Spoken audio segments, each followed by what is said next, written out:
C'est pour la synchronisation du son. Bonjour Mehdi, je suis très content de Salut. te recevoir. Moi aussi. Chez Jumi, j'espère un jour de recevoir dans ta boîte. Chez qui? Chez Jumi, Je connais pas. c'est un cabinet de recrutement spécialisé en profil RH. Ah, le bâtard, il fait trop de pub, il m'énerve. Je connais pas, c'est une petite boîte, non? 10 personnes.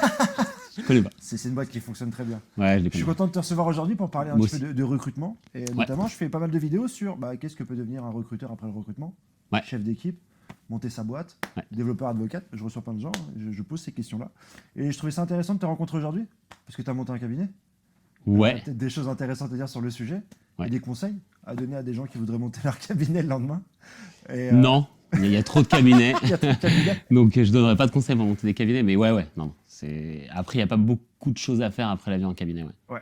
Et peut-être aussi parler de la crise, dont personne parle. D'accord. Par ton avis, tu as un cabinet, donc tu es directement peut-être impacté.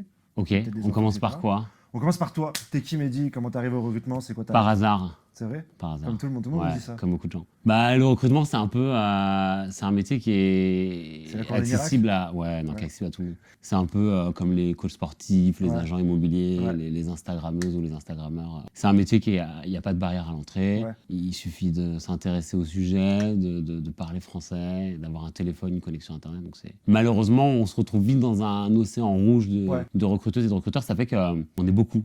Beaucoup de cabinets, beaucoup de plateformes, beaucoup de recruteuses et de recruteurs, beaucoup d'RPO. Ouais. Enfin, ça, c'était avant la crise. Il y en a un peu moins maintenant. Donc, ouais, c'est un métier qui est quand même assez facilement accessible. Moi, la meilleure recruteuse que j'ai connue, elle s'appelle Sophie, je ne donnerai pas son nom de famille. Non. Elle venait d'un doc d'histoire. Ouais. Elle n'avait rien à voir. Donc, c'est un métier qui est pas hyper professionnalisé. Ouais. Beaucoup d'amateurs. Ouais. Donc, avec les bons côtés et les mauvais côtés. Mais qui est très accessible. Ok. C'est un métier qui est hyper accessible. Et c'est quoi qui t'a attiré? Donc, comment t'es rentré dedans, toi? Parce que c'était accessible. Parce que Ouais. c'était ouvert. Ouais, c'est vrai. Il y avait la lumière, tu t'es dit, Ouais, c'est bon. non, sortie d'école de coach, je savais pas Ouais. quoi faire. Moi, j'ai toujours été hyper généraliste dans la formation. Ok. Bac ES, école de co, Ouais. market. Je savais que je voulais pas faire de la com. Ouais. Et j'ai recherché du taf en plein mois d'août. Ok. Voilà. Et au mois d'août, il y avait que les cabinets qui recrutaient. Quoi. Et ils t'ont Voilà. appelé? Et go? Ouais.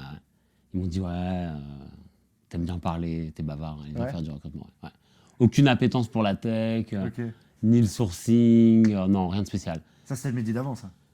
Ouais, Ouais. c'était le Mehdi Mehdi 2010, début. quoi. Ouais, Ouais, ouais. vraiment, j'ai vu de la lumière. Voilà, je suis rentré et Ouais. j'étais content d'avoir un taf au mois d'août, quoi. Voilà. Et ça a duré quoi? Ça a duré presque 8 ans? 10 ans? En cab, ouais. Ça a duré 10 piges, ouais. 10 ans, que de la tech. Ouais. 100% tech. Ça t'a passionné, la tech, à ce moment-là, ou? Jamais. Ok. Jamais. Non. J'ai jamais été un passionné de tech. Ouais. Non. Vraiment, ce qui m'intéressait, moi, c'était plus le côté, un peu la partie discovery du taf, Ok. un peu le côté produit où Ouais. on va écouter vraiment tous les problèmes qu'un ou une client Ok. peuvent avoir et de faire du matching humain avec. Ok.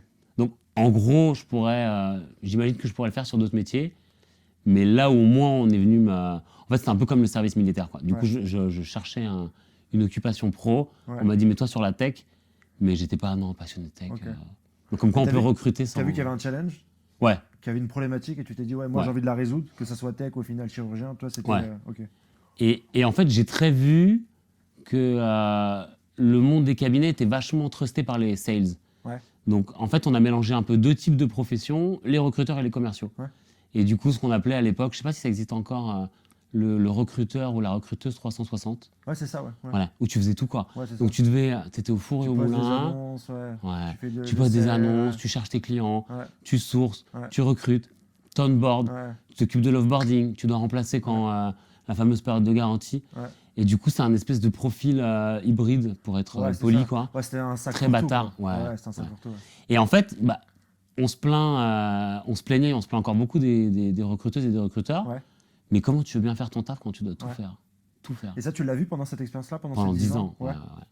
Et j'ai été hyper embarqué là-dedans. Et moi, j'ai créé aussi des espèces de profils un peu bâtards / Ouais. hybrides, pour être poli, qui devaient être au four et au moulin. Ouais. Faire l'acquisition. Enfin, tu devais faire les choses, tu devais faire l'acquisition client et l'acquisition talent. Toute la chaîne de valeur, en fait. Ouais. Ouais. Et je pense que ce qui a changé ma vie, c'est quand j'ai compris que il y avait des recruteurs. Moi, je me considère pas comme un recruteur. Ouais. En plus, bon, j'ai ma boîte et donc Ouais. j'ai des activités un peu plus transverses. Mais c'est quand j'ai vraiment compris qu'il fallait déjà dissocier ce qui peut paraître un peu basique, mais genre l'acquisition client, déjà de l'acquisition candidat, et ensuite de découper un peu le recrutement par étape, par funnel, en parlant de voilà, toute la partie marque employeur, toute la partie inbound, toute la partie Est-ce que sourcing. c'est pas ça justement qui a fait qu'aujourd'hui tu es plus touché à tout pour monter ta boîte? Ce côté, on te donne tout à faire.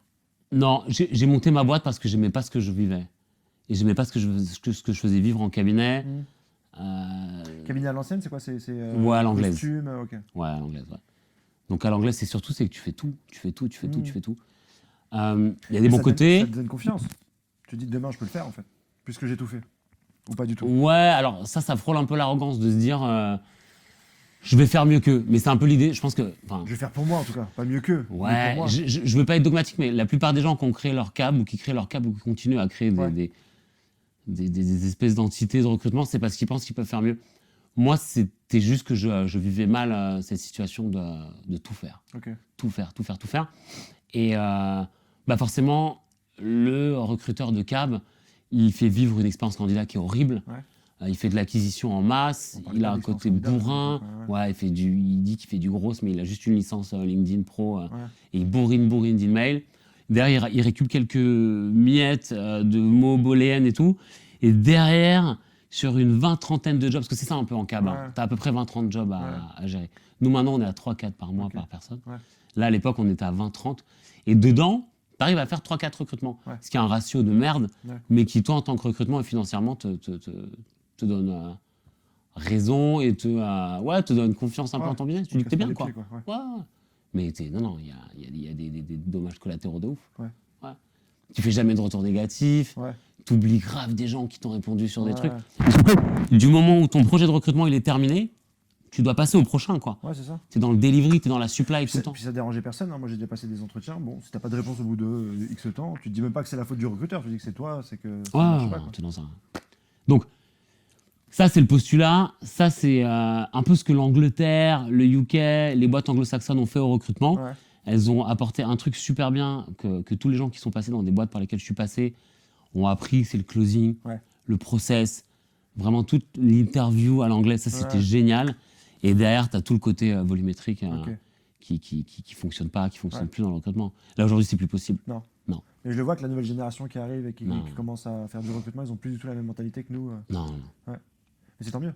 Non. Même on a segmenté, il y a du taylorisme maintenant dans le recrutement. Chez Town Square, on a des talent sourceurs, talent recruteurs, talent Ouais, c'est ce qu'on fait, c'est ce qu'on fait nous aussi. Toi aussi? Ouais, on a découpé le funnel. Avant de parler juste de ça, c'est quoi le déclic qui a fait vas-y, je monte ma boîte? C'est une bonne question. Ça, c'est une bonne question. C'était en 2017, 2017-2018. Donc, j'avais 7-8 ans de cabinet. Il y a des personnes qui m'ont aidé, effectivement. Tu parlais d'un cabinet que je connais pas trop, qui s'appelle Joui. Mais un truc un peu petit, assez récent et qui mériterait être un peu plus connu, mais pas plus. Non, ça c'est... Non, mais blague à part, Jérémy, c'était sur le côté entrepreneuriat. Sur le côté... En fait, ce qui m'a fait un peu réagir, c'est que dans les cabinets tech, tu n'as pas de formation tech, métier, fonctionnel sur les métiers de la tech. Donc en fait, on est vraiment au four et au moulin, comme j'ai dit 3 fois, et on n'a aucune compréhension de la tech. On n'a pas de tech. Les ESN, par exemple, tu prends une ESN classique, tu prends un Cap, un intégrateur, ils ont des techs en interne. Ils ont quand même... c'est du body shopping, on peut dire ce qu'on veut. Ils placent des gens, un peu l'image de merde des ESN. Mais en interne, ils ont des gens qui comprennent la tech. Dans les câbles, il n'y a pas. On est tous un peu des sinistrés, des bacs ES, des généralistes. Sans faire de grosses généralités, je connais très peu de gens qui ont fait du recrutement par conviction ou par vocation ou par projet pro, quoi. Ou qui ont commencé genre à leur vingtaine ou... Toi? On en parlera dans une prochaine conférence. Moi, j'en connais très peu. Mais j'ai eu cette expérience-là où, je crois, au bout de 3 semaines, on m'a mis devant un Java J2E de 40 piges et... voilà, quoi. Démerde-toi. Donc, tu parles en mots-clés, c'est assez marrant, hein. Mais en même temps, tu arrives à faire du recrutement et surtout, tu gagnes beaucoup d'argent. Donc, du coup, tu es dans un espèce de cycle intellectuel, c'est assez pauvre. Tu dois faire tellement de choses et à la fin, tu es quand même bien payé. Et il y a tout un écosystème un peu école de co, Ouais. où tu as des incentives, le jeudi soir, fait avec tes collègues, donc tu réfléchis pas trop, quoi. Donc en fait, pendant 7-8 ans, j'étais dans un tunnel. J'aimais pas forcément ce que je faisais, j'aimais pas forcément l'image que j'avais, mais le pire du pire, là où je réfléchissais en parallèle, ce qui m'a fait créer mon cap, c'était vraiment l'image de merde que mes clients me revoyaient de moi-même et de mon travail, quoi. Donc si on revient au début où tu me disais que tu n'avais pas un intérêt particulier pour la tech, mais que tu t'es rendu compte quand même qu'en cabinet, on n'avait aucune bille, tu t'es dit, moi, si je monte mon cabinet, Ouais, je veux que les gens aient des billes ouais. pour parler à des techs et faire de la Ce que j'aimais pas, c'était la façon dont mes clients me regardaient. Ok. C'était vraiment l'image du recruteur Ouais. amateur, vraiment. C'est vraiment du bidouilleur, Ouais. du mec qui mettait... Alors, j'adore cette boîte. Ouais. Je suis passé chez Computer Future, chez Hayes, qui est une super belle boîte, chez Robert Walters. Pour les clients en face, l'expérience client, c'était ils ont pris un CV sur un réseau, sur une base de données, et ils ont mis le tampon de leur logo, cabinet, ouais. ils comprennent rien. Ouais. Et donc ils font du volume, c'est un peu comme pêcher avec un bazooka, Ouais. ils vont tirer une grosse mine dans l'eau, ils vont prendre 2-3 poissons qui ressortent, Ouais. et ils vont les balancer. Aucune compréhension, aucune... Enfin, on connaissait pas du tout nos utilisateurs, Ouais. aucune dimension produit, aucune discovery. Qu'est-ce que vous attendez de nous, combien, enfin, je sais pas, quel type de travail voulez-vous qu'on fournisse? Est-ce que vous cherchez un sourcing sur lequel vous pouvez vous-même, enfin, je sais pas, rencontrer 10-15 candidats? Est-ce que vous voulez qu'on les cible vraiment? Nous, on envoyait des profils. Et les KPIs, donc on parlait tout à l'heure de data, donc on est très data-driven en cabinet, mais c'est surtout volume-driven à mort. Et moi, ce qui me plaisait pas dans ce que je faisais, c'était l'image que mes clients avaient de moi. Et donc c'est pour ça que tu as développé ton Ouais. cabinet tel qu'il l'est, Ouais. Et que je me suis associé avec un tech. avec un tech, et que Ouais. tu as développé l'agilité Ouais. dans le recrutement. Tu peux nous en parler un peu? Ouais, donc du coup, Loïc Calvi, mon associé, c'était mon client pendant 10 ans. Ouais. C'est lui qui m'a appris 95% de ce que je sais sur la tech. C'est lui qui me faisait monter en compétences. C'est lui qui m'expliquait que c'était important que je comprenne ce que je faisais, ce qui paraît assez basique. Et je ne me voyais pas monter un cap sans un expert en interne. Ok. Déjà, c'était un complexe, Ouais. moi, que j'avais de ne pas comprendre la tech et d'être avec des body shoppers, Ouais. d'avoir ce côté-là. Même si on recrutait beaucoup, qu'on faisait... Ouais. Ouais, au Des bout d'un moment, chiffres. c'est personnel, c'est ce que tu veux, quoi. C'était incroyable. C'est ton Enfin, investissement, il est là, quoi. les chiffres qu'on faisait sans comprendre ce qu'on faisait, Ouais. c'est une imposture incroyable. Ouais. Donc, après, on n'a pas fait que du mal non plus. Hein. Je ne veux pas vraiment dresser un tableau complètement noir. Mais donc, associé avec lui. Et ensuite, on a réalisé que les recruteurs avaient trop de jobs, trop de postes. Mm. Derrière, un manque de qualité, enfin, vraiment toutes les externalités qu'on connaît. Et derrière, on s'est dit, bon, pas d'itération, pas de réflexion sur le travail qu'on a fait. Soit il y a des wins, soit il y a des lost, pour utiliser un jargon bien anglo-saxon. Mm. Soit tu fais un recrutement, tu fais un deal, soit tu le perds, mais c'est pas grave. Tu as d'autres clients qui t'attendent. Ouais, ouais. Donc là, Mais surtout dans la tech où tu as un équilibre entre énormément de demandes et pas énormément de pas profils. tant que ça. Hein. Ouais. Je suis pas d'accord là-dessus. Tu veux trouver des devs, t'en trouves. Mm. C'est pas si pénurique que ça. Enfin, nous, tu vois, là maintenant, on a grossi, on est quasiment une trentaine, et on fait pas beaucoup plus de recrutement quand on était à une douzaine. Mm. C'est que si tu veux trouver des devs, t'en trouves.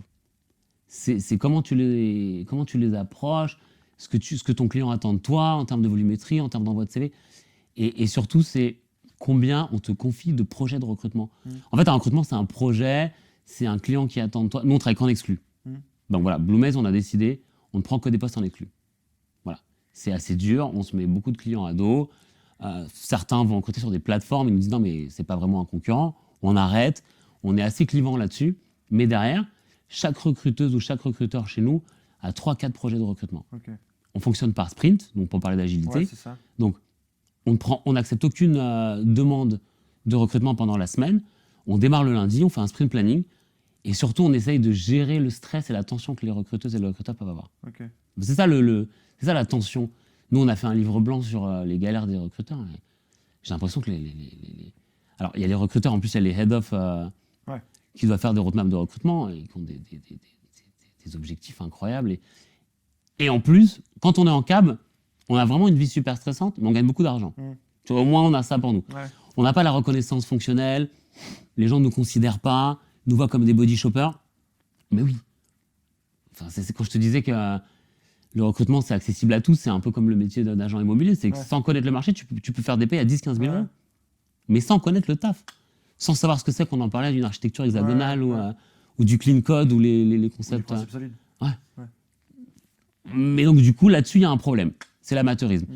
Et du coup, on s'est dit, comment on va pouvoir faire pour que les recruteurs et les recruteurs chez nous aient peu de projets, soient capables le lundi de découper leur demi-journée, choisir 3-4 projets de recrutement, et le vendredi, à midi, on fait une démo rétro, on voit tout ce qui a fonctionné, tout ce qui n'a pas fonctionné, on itère, on parle comme si on était en train de faire un projet de dev.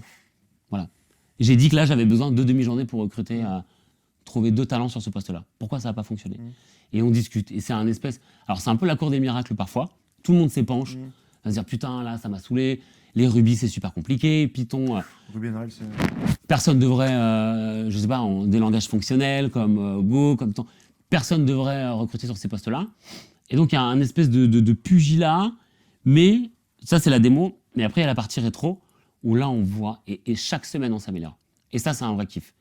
C'est sans démagogie. On continue à faire de l'argent. On continue à être recruteur, on continue à recruter de la tech, mais chaque semaine, on s'améliore. On fait un hama lundi soir, Ask Me Anything. Moi, je me pose, enfin, toute la boîte, entre guillemets, on est une trentaine. Tout le monde me pose des questions sur les galères de recrutement, sur les galères de candidats, les galères de clients. Tout ça, c'est dans un FAQ. On essaie un peu de productiviser un peu le métier, le rendre un peu plus processé. Et d'ailleurs, avec cette méthode-là, avec cette agilité dont tu parlais, on arrive à baisser le stress, avoir des meilleurs ratios, faire en sorte que chacun travaille uniquement sur 3-4 jobs. Et le vendredi, on finit à 13h. Tu me parles de cette surcharge de travail, et ça va arriver au point que je voulais vraiment développer avec toi. Cette crise-là qu'on est en train de... On a pris cher, ouais. Comment tu l'as rêvé venir Alors, nous, Vous êtes à la base, RPO, pas mal. nous, on faisait recrutement en CD, recrutement en free. Ouais. Ça, c'est notre ADN, c'est ce qu'on fait. Voilà. Donc, tu as une galère, tu as besoin d'un free le lundi, on te le trouve en 48 heures. On n'est pas une plateforme, on est des recruteurs. Donc, on va le chercher, on fait que du sur-mesure, on le trouve. Recrutement en CDI, des dispositifs beaucoup plus pérennes, on va recruter, on trouve. Et ensuite, on s'est dit comment on va aider des clients qu'on avait, Mano Mano, Ornicar, Blablacar, qui ont, je sais pas, plus de 100 recrutements tech. Donc, on a pensé à l'offre de RPO. Et on est monté en un an, on est monté à peu près une trentaine de RPO. Toujours sur notre modèle, nous, en CDI, on en est évidemment sur du salariat, et sur la partie Presta, on est sur du free. Donc on est vraiment très sensible à ce modèle-là de free, de travailler avec... Enfin, le freelance, c'est pas l'intérim. C'est qu'on place des gens qui ont une expertise sur un sujet. Donc on est sur des recruteuses et des recruteurs seniors. Et on avait joint 30 recruteuses et recruteurs RPO. Aujourd'hui, on est à 8. Voilà. Donc ça, déjà, on s'est pris un gros camion dans la gueule au niveau de la crise, parce qui touche vraiment... Alors, pareil, je ne suis pas économiste, mais qui touche principalement la French Tech. Les clients du CAC, il n'y a aucun problème. Non, c'est les levées de fonds, je crois qu'ils ont été un peu plus précautionnés dans les levées de fonds, et puis c'est ceux qui ont explosé leur masse salariale qui se sont un peu pété la gueule. Je pense à Sunday. Aujourd'hui, ils ont lâché pas mal de virus avec des développeurs qui demandent 60, 80K, qui réussissent pas les tests techniques. Ouais, alors après là, tu parles de la tech. Moi j'aimerais surtout parler des recruteurs, où avant l'été 2022, il y avait une vraie hype. C'est pareil, les recruteurs, il n'y en a pas qui, comme tu l'as dit, peut-être n'avaient pas le niveau. Après, je suis personne pour les juger, mais qui ont eu des TGM de plus en plus gros et qui finalement. C'est ce que je disais par hype, quoi. C'était délirant. C'était délirant. On avait des recruteuses et des recruteurs à 600, 700 euros jour. C'est ça. Facturé, tu prends une marge à 15%. Des recruteurs jeunes deep, ils demandaient 60K au bout de 2 ans d'expérience. Mais ça faisait du bien. Ça faisait du bien. Et là, si on fait des vidéos aussi, ça fait du bien. Enfin, si tu veux, on en parlait tout à l'heure, c'est être recruteur en 2022, c'est beaucoup plus stylé qu'être recruteur en 2010, quoi. Enfin, nous, on était un centre de coût, on était rattaché à la fonction RH. Là, maintenant, on est vu comme... et encore heureux, tu vois, on est vu comme... 26K, moi. Quand je sortais de mon école de commerce, 26K. Je t'ai battu chez Hayes, c'était 24. 23. Ah ouais. T'as fait 23 23, ouais. Ah putain, c'est chaud. Ça, c'est discriminant, Jérémy, parce qu'on est à 24. 25 les 3 Ah ouais. premiers mois. C'est discriminant, ils l'ont sous-payé. Normalement, c'est 24. Mais du coup... non, mais tu vois, du coup, moi je veux pas cracher dans la soupe. Il y a une vraie hype sur les recruteurs en ce moment. Voilà. Il y a des influenceuses, des influenceurs, il y a des podcasts, il y a des vidéos, il y a des mecs comme toi, des mecs comme Rassam, il y a des gens... Et ça fait du bien. Ouais, non, c'est Après, cool. il y a une L'environnement, bulle, elle est il y a cool. une bulle de ouf, il y a une Ouais. bulle de ouf, il y a des mecs des nanas qui se faisaient surpayer. Ouais. Et là, on remet un peu l'église au centre du village. Là, il y a beaucoup de recruteuses et de recruteurs freelance qui sont en galère. Ouais. Ouais. Donc, grosse crise. Vraiment, bah, nous, t'as vu le business RPO, il s'est pété la gueule. Ouais. D'après moi, les lectures que j'ai eues sur des rapports comme Sequoia, des fonds qui ont fait des lectures, c'est à peu près par rapport à Jérémy de Jumi, Jamais. placement de produits, Ouais. qui nous disait juste avant qu'il ne savait pas trop quand ça s'arrêtait. A priori, on est sur un horizon un peu merdique jusqu'à 2024, plus levé, les boîtes qui burnaient du cash, voilà, enfin, bref. Ouais, c'est ça, ouais. Et on a beaucoup de recruteurs sur le carreau, de recruteurs sur le carreau. Ouais. Qui te rappelle aujourd'hui? Ouais, complètement. Et on en revient un peu à une espèce de logique du métier où c'est quand même compliqué pour une entreprise de payer un recruteur 700 € par jour pour recruter des techs, des devs dans leur boîte, quoi. Donc ouais, non, ça a changé. Ok. Ça a changé. Il y a un vrai retour de... Ouais. Mais ça n'enlève rien du tout à notre métier qui devient de plus en plus beau. Ouais. Et ça, franchement, par rapport à moi en 2010, Ouais. qui me sentait un peu merdique, avec des clients qui nous chiaient un peu dessus, qui nous prenaient pour des abrutis. On a des moyens, maintenant il y a des logiciels pour nous, maintenant CRM ça devient un vrai sujet, avant ça ne l'était pas du tout. On a des sourceurs, on a des coordinateurs. Ouais, et puis on a des rec DevOps. Non, des RecOps. Des RecOps. On a des RecOps. Fou, on a les DevOps ouais. du recrutement. Ouais, on a de la perf, on a de la data. Ouais. Enfin, tu vois, nous, on met en place de l'agilité. Ouais. On copie-colle les... Je crois le marché nous a pris au sérieux, j'ai l'impression. Ça y est, ouais. Donc, il y a eu comme le retour de Bambou sur le freelancing. Ouais. Là-dessus, moi, je mets vraiment un point de vigilance là-dessus. Ça a été vraiment une bulle là, qui est en train de s'éclater. C'est pareil, c'est des virus. Maintenant, ils sont là, ils vont demander pendant je sais pas combien de temps des gros salaires, puis après, ils vont se rendre compte que c'est plus la fête, quoi. Mais moi, ce que j'ai vu, alors, j'ai pas la connaissance d'études de REM RH, mais on est sur des head of talent, des talent acquisition managers qui ont des salaires plus hauts que des HRBP ou des... Ça, c'est incroyable. C'est la revanche des... Ça, c'est la incroyable. revanche du recrutement. Ouais. Mais parce que c'est le nerf de la guerre. Quand t'as beau lever des fonds, avoir un produit, si derrière t'as pas des products, des devs, des DevOps, des product owners pour recruter, c'est mort ton produit. Tout le monde avait de l'argent avec les levées de fonds, donc le vrai business, c'était les talents. Ouais. Donc là, ça a grave changé. Ouais. Mais par contre, nous, on est un peu les plombiers ou les coiffeurs. On a beaucoup de chance. Moi, je vois avec tout ce qui se passe en ce moment, que ce soit post ou invasion de la Russie, crise énergétique, on a quand même tout le temps du taf dans la tech. Et on a du bol d'être sur ce secteur-là. Ouais. Moi, on est libéré, même au niveau stress, on est libéré. Vraiment. On ne se sent pas concerné. Non. Non, tous les métiers qui sont... Tout ce qui se passe en France, la crise, les gilets, tout ça. Moi, je le dis, mon beau-père, il est restaurateur. Ouais. Il est restaurateur entre la Lettonie et la Russie, il a plusieurs restaurants. Bah là, il ferme son business parce que niveau énergie, il dépense trop d'argent. Donc là, il ferme son business, il va le rouvrir en Espagne. Donc nous, on a vraiment beaucoup de chance d'être sur le secteur de la tech, qui est un secteur qui recrute tout le temps. Donc, c'est pas un secteur sur lequel il faut chier dessus à vouloir absolument être free, trouver sa liberté, l'entrepreneuriat. Moi, je pense que tu deviens free quand déjà tu es bon sur un secteur. En fait, c'est un peu l'analogie qui s'est passée avec les devs. Les devs qui sont devenus free, c'est parce qu'ils étaient bons. Ouais, les premiers. Ouais. C'est pas, pour moi, être free, c'est pas juste une envie éperdue de liberté où tu sors de ton école et tu es là, ouais, non, mais moi, j'ai envie d'être digital nomade, de recruter en Espagne, de recruter au Mexique. Non.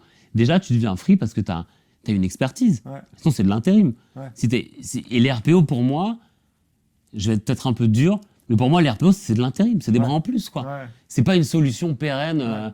C'est pas ça qui va changer le quotidien des boîtes qu'on aide à recruter, quoi. Non, c'est juste des bras en plus. C'est de l'intérim. Pour moi, c'est pas du freelancing. Surcharge de travail. C'est ça. Si tu remplis des... Voilà. C'est comme la Fnac qui recrute plein de développeurs front à Noël parce qu'ils ont une charge de taf pendant les fêtes, quoi. Les RPO, c'est pareil. Pour moi, j'en suis revenu à ça. Et vraiment, j'y croyais beaucoup à ce business-là. Mais j'en suis revenu et je chie pas sur le RPO. Mais maintenant, pour moi, c'est vraiment une solution d'intérim. Mais c'est pas du freelancing. Le freelancing, pour moi, c'est quand tu as une vraie expertise et que tu vas vraiment changer soit la stack, soit l'archi d'une boîte. Nous, nos free, c'est des mecs, des nanas, je dis des mecs, mais il y a beaucoup plus de mecs que de nanas, mais qui ont 10-15 ans d'expérience, quoi. qui arrivent et qui vont vraiment changer le quotidien des boîtes dans lesquelles elles arrivent. Ouais. Les recruteurs, c'est encore différent. Donc là, on revient. Certains peut-être, mais Ouais. pas tous ceux Ouais. qui demandent 600, 700. Non, ça c'est terminé. Ouais. Ouais, c'est un peu la fin de la récré là. On est à combien là, à peu près, en moyenne enfin, ça t'engage en rien, mais c'est juste. Bah on est qu'il y a plus de, 400, on est surtout 500. qu'il y a plus de mission Il n'y quoi. a plus de mission. Ouais, Ouais. il y a plus de mission. Il y a plus de mission. Il n'y a plus de mission. Il y a plus de mission. Ah, Après, ça je va sais pas, sur repartir, LinkedIn, ça va ouais, repartir. ouais, Il va y avoir des levées, des boîtes comme la tienne vont encore lever, mais moi, là, je vais donner un avis un peu tranché, mais il y a beaucoup plus, enfin, c'est assez basique, mais il y a beaucoup plus d'intérêt pour des boîtes comme Conto, par exemple, qui a créé une très belle équipe de recruteuses et de recruteurs, à dépenser de l'argent dans de la formation, à renforcer les compétences. Ce qui manque le plus, c'est le sourcing, c'est l'acquisition, c'est sortir de LinkedIn, c'est aller sur d'autres terrains que payer une licence 8 000 balles par an. Et il y a d'autres endroits où trouver des talents. Et c'est renforcer la formation et faire en sorte que le métier de recruteur intellectuellement soit intéressant. Ouais. C'est ça. C'est d'avoir des compétences un peu hélicoïdales. On n'est plus en mode j'appelle. Ouais. Il y a plein d'influenceuses et d'influenceurs qui vont travailler sur la marque employeur, sur l'inbound, sur créer des communautés. Le ghostwriting. Ouais, sur le copywriting, sur le growth. Il y a plein de choses. Nous, à un moment, on s'est mis un peu trop dans le gros. On s'est dit, le gros. On parlait beaucoup de gros au début, quand on échangeait. C'était sur Prospecting, j'ai ici. Ouais, grave. Je me suis dit, c'est vraiment le futur. Non, c'est qu'un outil. Ouais. Et en vrai, on fait beaucoup de dégâts avec ça. Maintenant, on fait du gros, mais on parle que, tu vois, sur LinkedIn, par exemple, pour utiliser un champ, rentrer un peu dans le détail, on utilise que le job title maintenant.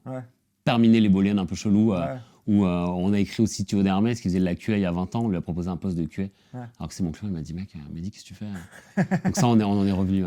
On en est revenu. Non, mais donc, tout ça pour dire que on a besoin de formation, il y a plein de bootcamps qui se créent, d'écoles qui se créent autour de ça. Et moi, mon sujet, c'est la tech. Donc là-dessus, pour moi, c'est beaucoup plus intéressant. Si demain, j'ai une grosse boîte qui a besoin d'attirer beaucoup de talents, je vais pas prendre de RPO. Et je me tire un peu une balle dans le pied parce que c'est aussi mon business. Mais si vraiment en mode saisonnier, quoi. Si je suis en galère sur une période, je vais en prendre, mais voilà, j'aurais pas énormément d'attente là-dessus. Par contre, j'aurais beaucoup plus envie, et c'est assez basique ce que je dis, de former les talents d'interne, quoi. Former les recruteuses et les recruteurs, leur donner plus de compétences. Et à la fin, tu vois, le Mehdi 2010 qui se prenait pour un peu un imposteur, un peu une merde là-dessus, le Mehdi 2022, on fait plein de choses, quoi. Mais ça, en fait, la boucle même de cette interview, c'est de ce qui t'a manqué au début. C'est ça. C'est pas l'argent, je parle de vraiment toi, au niveau de ton image. C'est développer des vraies compétences. Le cabinet que t'as monté et la formation dont tu parles. Nous, on a tous les TAM chez nous ont des formations en copywriting, font du sourcing, savent interviewer, c'est des vrais professionnels. Ça, je pense que c'est vraiment l'avenir de la profession. Ça peut paraître un peu galvaudé comme terme, mais c'est vraiment de la professionnaliser. De faire voilà, terminer tu sais, le cliché un peu du il a la chat, moi, quand je faisais des recrutements pour Hayes à l'époque, il me disait, moi j'adore les relations humaines, j'adore le contact humain. Je disais, mais vas-y, mais viens. Ça, t'es fait pour être recruteuse ou recruteur, quoi. Non, maintenant c'est un vrai taf. Et c'est là, ce que tu disais, c'est pas forcément nos 30 glorieuses, c'est surtout que maintenant les boîtes se rendent compte que c'est un vrai métier. C'est ça, je pense. Et surtout qu'elles recherchent tous les mêmes profils. Donc là-dessus, je te remercie, Mehdi, en tout cas, pour cet éclaircissement. Et puis je te dis à la prochaine pour parler peut-être plus en détail de ton recrutement agile. Avec plaisir. Ça peut être un sujet intéressant. Merci, mec. Ciao, mon frérot. Salut. Qui ce Gilles? Qui est Gilles? Ah, du recrutement agile.